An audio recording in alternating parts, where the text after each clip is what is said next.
En un temps où les pauvres du pays courbaient bien le dos, ils apparurent l'esprit rempli de sombres idéaux. Ils surgissèrent du fond de la tombe apportant avec eux une colère vagabonde aux reflets miséreux de sauvages, traînant un parfum putréfié de régions inconnues et d'éternels villages où l'on ne vit presque plus. Qu'au chômage, moi qui n'ai connu toute ma vie que le doux confort de la conscience bienveillante des gens du bon bord. Emmenez-les en rééducation, ces réfractaires s'appellent start-up nation. Il me semble que leur misère n'est pas du goût de Jupiter. Ils se sont tous retrouvés un jour de novembre, vêtus d'un ridicule gilet, mais quel mauvais genre. Ils prirent les ronds-points, bloquèrent les péages et tentèrent même en vain de monter d'un étage à Paris. Allons mes braves petits, vous ne pensiez pas quand même pouvoir venir jusqu'ici exposer votre peine?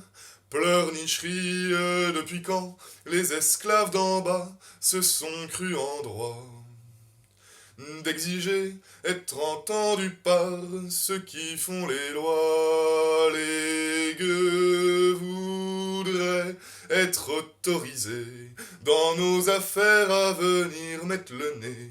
Il me semble que leur misère serait moins visible au cimetière. Comment un mouton peut songer à se révolter au-delà de l'opposition contrôlée qui doit l'orienter, sans cesse dans des impasses, des chemins limités que depuis longtemps déjà nous avons infiltrés. Syndicats, ils dépassent même entre eux les bornes du clivage pourtant bien installées que nous avions créées.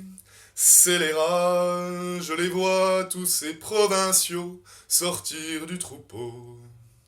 Construire ensemble hérisser, c'est pas rigolo. Les voilà sur les Champs-Élysées.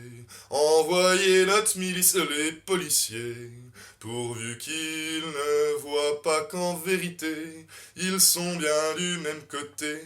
Rappelez-vous comme il a balisé.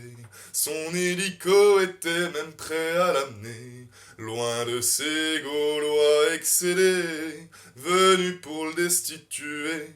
Je crois que ça y est, la révolution s'est mise en marche, Macron ou pas Macron. La plèbe une fois réveillée, rien ne saurait l'arrêter.